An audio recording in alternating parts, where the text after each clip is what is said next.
स्वांत सुखाय तुलसी रघुनाथ गाथा भाषा निबंध मति मंजुल मात नोती नाना पुराण निगमागम सम्मतम यद्य रामायणे निगदितम कृष्णदयन्तोऽपि। प्यारे भाई बहन, स्वांत सुखाय तुलसी रघुनाथ गाथा भाषा निबंध मति मंजुल मात नोती। स्वांत सुखाय, दास पहले इशारा करता है कि आज की राम कथा में दास कहता है स्वांत सुखाय, अपनी सुख के लिए। दास प्रार्थना पहले ही कर ले कि जिन भाई बहन श्री हरि की कथा सुनते हैं, देखिए एक कहावत है कि सुने सबके लेकिन शुरू करे घर से। ये स्वांत सुखाय का तात्पर्य स्वामी जी का बहुत विशाल अर्थ है। बाबा जी कहना चाहते हैं कि जब तक हम अपने आप को सही नहीं रखेंगे, जब तक हम अपने आप को सही नहीं रखेंगे, स्वांत यानी स्वयं सही पथ पर नहीं चलेंगे, तो सिर्फ कहने से और बोलने से कुछ नहीं होता, दिखावा करने से कुछ। ये रामचरितमानस का सार है।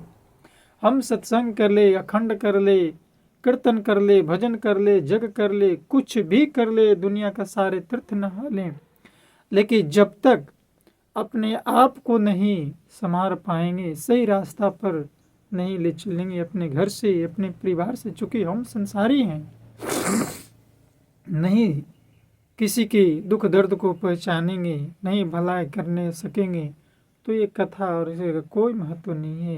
इसलिए प्रेम और सहिष्णुता, अपने कर्तव्य पथ को मेन यानी कर्म प्रधान विश्व करी राखा वाली बात हमें शांत सुखाय के रूप में याद रखना है। तो दास पिछली कथाओं में इस बात को रखा था कि शिव जी का श्रृंगार जारी है, और पूरे श्रृंगार में शिव जी के शरीर में सिर्फ दो ही चीज सुंदर नजर आता है। एक माथे पर गंगा जी की धारा और दूसरे ललाट पर चंद्रमा। शशि ललाटी सुंदर सिर गंगा, और बाकी तो नयन तिने उपबीत भुजंगा। बाकी तो तीन नेत्र है, भुजंग की माला है, भुजंग का जनेऊ है, सारे रूप तो विकराल ही है, त्रिशूल डमरू। खैर आप सब जान रहे हैं कि इस प्रकार जब बैल पर चढ़कर बेढंगे रूप में शिव जी बारात चले हैं, तो विष्णु भगवान तो हम लोग जानते हैं कि शुरू से वो मजाकियल है, कौतुकी है, उनको तो रहा नहीं गया, तो उन्होंने कहा अपने समाज को यानी देवताओं के समाज को कहा कि नहीं बारात दुल्हा अनुरूपा।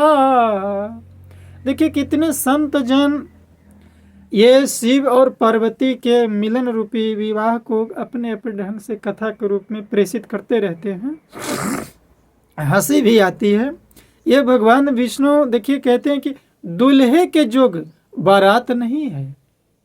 ये नहीं कहा, ये भी कह सकते थे कि बारात के जोग दुल्हा नहीं है, लेकिन नहीं, दुल्हे के जोग बारात नहीं है। यानी शिव जी का रूप और उनके साथ जो चुड़ैल भूत पिशाच हैं, जटा जटिन भूत भूतनी, जितने भी तरह के नरमुंड के माला पहने हुए बेढंगे, किसी के शरीर में पूरे बदन में हाथ ही हाथ है तो किसी का हाथ है नहीं है, किसी को पूरे बदन में आँख ही आँख है तो किसी का एक आँख भी नहीं है, किसी के पूरे शरीर में केवल मुंह ही है तो किसी का एक मुंह भी नहीं है, किसी के पूरे शरीर में पूरा पैर ही पैर है तो किसी का पैर ही नहीं है, कोई गोला है, कोई चितकबरा है, कोई त्रिभुजाकार है, कोई आयताकार है, कोई बिल्कुल सांप जैसा पतला लंबा है 15 फीट का, तो कोई बिल्कुल बौना है, कोई इतना काला है कि जब तक हंसे तब तक नजर ही नहीं आवे, कोई गोरा है, कोई उजला है। यानी संसार भर के जितने भी बेढंगे रूप होंगे वो शिव जी के बारात में समाहित है। बस शॉर्ट में हम इतना ही जाने। तो यहाँ पर एक संकेत देते हैं शिव जी संसार वाले को कि जिसको कोई नहीं पूछता है, जैसे विवाह में हम सभी के नाम से कार्ड लिखते हैं, कई शिव जी भगवान राम के नाम से कार्ड लिखते हैं, भगवान सरस्वती माता सरस्वती के नाम से कार्ड लिखते हैं, भगवान विष्णु के नाम से कार्ड लिखते हैं, ब्राह्मण के नाम से कार्ड लिखते हैं, लेकिन कभी हम लोग किसी भूत पिशाच के नाम से, किसी चुड़ैल के नाम से कार्ड नहीं लिखते हैं, नहीं भेजवाते हैं। इसलिए जब भगवान विष्णु ने कहा कि दूल्हे के जोगे नहीं बारात दुल्हा अनुरूपा कहा, तो कहा कि बारात नहीं है, तो विष्णु भगवान ने सबको और हंसी कर कहा कि सब अपने अपने समाज को लेकर के हम लोग आगे बढ़ें। क्यों? क्योंकि ई बाराती के साथ यदि हम लोग बारात जाएंगे तो दूसरे नगर में जाना है, हंसी होगी, ये तो बिल्कुल नंगा बेढंगा वर है और वो बाघंबर भी लपेटा है, पता न कब गिर जाएगा कब खुल जाएगा, दूसरे के नगर में जाना है, उसके साथ उसके गण लोग भी जो हैं उसी प्रकार के हैं। तो जब सारे बाराती यहाँ से चले जाते हैं तो भगवान शंकर जब अकेले रह जाते हैं तो उनके जो सवारी है यानी बसहा बैल नंदी, उन्हें कहा कि प्रभु सब छोड़ करके चले जा गए, हम लोग अकेले हो गए हैं, अब बिना बाराती का दूल्हे का कोई मोल नहीं है, आप एक आदेश दे तो सबसे आगे हो जाएं। भगवान शिव ने कहा कि नहीं नहीं रुको, सब चले गए, बहुत अच्छा हुआ, हम लोग अपने ग्रुप में चलेंगे। तो श्रृंगी ने कहा कि आखिर अपना ग्रुप क्या है, तो कहा कि लाओ तुतुहिया, और उन्होंने जोर जोर से कैलाश पर ये पुकारने लगा, हरा हरा महादेव, हरा हरा महादेव, हरा हरा महादेव। तो जितने भर के संसार भर के भूत पिशाच बैताल थे, सभी काले कलूटे नेटे मोटे बिना मुंड के, सभी हाथ में एक एक खोपड़ी लिए ताजे खून से नहलाए हुए सब वहां पर पहुंचे। बाबा लिखते हैं, मन है न मन महे सुमुसुकाही, हरि के व्यंग बचन नहीं जाही, अति प्रिय बचन सुनत प्रिय केरी, श्रृंगी भृंगी पेरी सकल गण टेरे।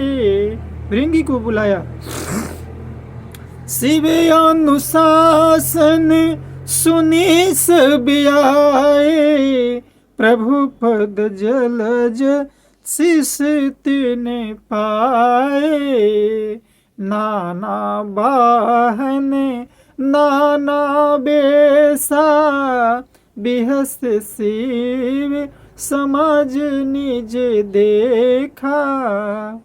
देखिए जब भृंगी ने तुतुहिया बजाई, हरा हरा महादेव, हरा हरा महादेव बजाया, तो शिव जी के सारे गण लोग बिना बुलावा, क्योंकि शिव जी ने कहा कि हमारे जो ग्रुप में जितने लोग रहते हैं उनको कोई कार्ड उड़ नहीं देता है। भृंगी ऋषि ने यही तो कहा था कि महादेव जी आप हमारे ग्रुप वालों को किसी को तो इस प्रकार दास इतना ही पैरे आज अपनी कथा को विराम देता है किसी कारणवश, और आगे इस बात को ध्यान में रखेगा कि बिना बुलाए किसी के नहीं जाना चाहिए, लेकिन कुछ इतने प्रेमवश होते हैं जो बिना बुलावे भी शिव जी के बारात में आ जाते हैं भूत पिशाच। और देखिए उनके गणों के बीच अनुशासन क्या है कि आते ही शिव जी को बिह से शिव समाज निज देखा, प्रभु पद जलज शीस तिन पाए, यानी आते ही सबों ने शीश नवाकर शिव जी को प्रणाम भी किया है। तो इस प्रकार हम देखते हैं कि शिव अनुशासन सुनी से भी आए, प्रभु पद जलज शीस तिन नाए। तो शिव जी के गणों के बीच बहुत अनुशासन है, भले वे नंगे बेढंगे काले के लूटे हुआ सुशोभित है, लेकिन अनुशासन और डिसिप्लिन तो कथा कहती है कि जिनको कोई नहीं पूछता, यानी संसार में भूत पिशाच जट जटिन भूत भूतनी को कोई निमंत्रण नहीं देता, कोड इन्वेस्टमेंट कार्ड कोई कार्ड उसमें नहीं बैठाता कि आप मेरे विवाह, बच्ची के विवाह में, बेटे के विवाह में सभी परिवार सहित सादर आमंत्रित होंगे। शिव भगवान उनको पूछते हैं। इसीलिए कहा गया है कि जिनका कोई नहीं है उनका ऊपर वाला है, परमात्मा है, सदगुरु है। तो हम अपने पद पर देखिए, अनुशासन शब्द एक आया है मानस में, अपने अनुशासन से, अपने कर्तव्य पद से न डिगना है। तो प्रभु उनको सबसे पहले बुलाते हैं तो तोहिया बजा करके भृंगी ऋषि के माध्यम से, जिनको कोई नहीं पूछता।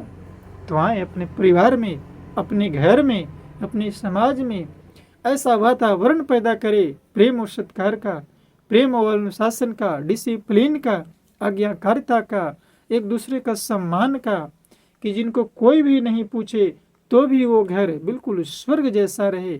और इसका एकमात्र माध्यम है शिव अनुशासन, यानी बोली और वचन और प्रेम। यही तो शिव अनुशासन में था कि जितने भूत बैताल हैं बस एक इशारे पर शिव जी के सामने आकर के दंडवत प्रणाम करते हैं, नाचे लगते हैं। लेकिन आगे देखिए क्या बाबा कहते हैं, तने खिन को अति पिने पावन को अपावन गति धरे, भूषण कराल कपाल कर सब सद सोनिते तन भरे, खर श्वान सुअर श्री काल मुख गण, बेसयन गिनत को गने, बहु जिनस प्रेत पिशाच जोगी, जमात वर्णत नहीं बने। तो ये है शिव जी की बरात। दास आगे वर्णन करेगा। आज बस अपनी वाणी को इतना ही पर विराम देना चाहता है। आप जी से आज्ञा चाहता है कि हम कथा के आनंद थोड़े थोड़े ले उसको मन मस्तिष्क में, अपने हृदय में, अपने घर में, अपने परिवार में प्रेम रूप में, क्योंकि शिव और पार्वती का विवाह प्रेम रूप का प्रतीक है, परिवार को जोड़ने वाला है। जिसको कोई नहीं पूछता है उसको भी शिव जी जोड़ते हैं, तोड़ते नहीं हैं। तो आए हम अपनी ये पावन रामचरितमानस कथा को अपने स्नेह से जोड़े रखें। दास की कथा को आप आगे बढ़ाते चले, लोग जुड़ते चले जाएंगे। एक कारवा तैयार होगा जिस समय राम नाम हर हर महादेव चारों ओर गूंजेगा। ये संसार सुख में हो, सर्व सुखी न सर्व संतो निरामया। श्री कृष्ण दास अपनी वाणी को विराम देता है। प्रेम से कहना जय श्री राम।